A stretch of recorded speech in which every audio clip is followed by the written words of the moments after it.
pre-arrival, ship or shore information exchange.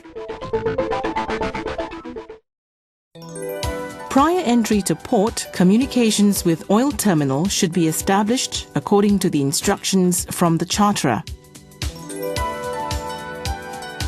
The vessel and oil terminal will exchange information about cargo operations and terminal regulations. From ship to shore. 1.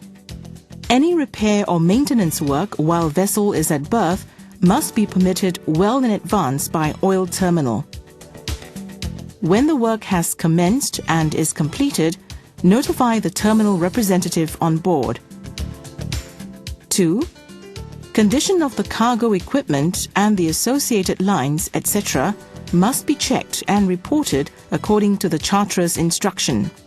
Any deficiencies in the cargo system and malfunction in the equipment which may affect cargo work must be immediately reported to the ship management company. 3. Any other instructions from the charterer or local receiver. From shore to ship. 1. Number and size of manifold connection. 2.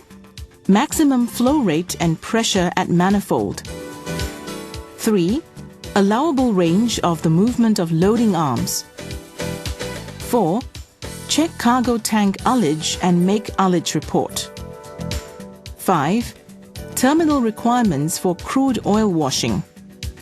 6. Whether cargo oil circulation is required before start of discharging and whether fresh oil is required for flushing shoreline.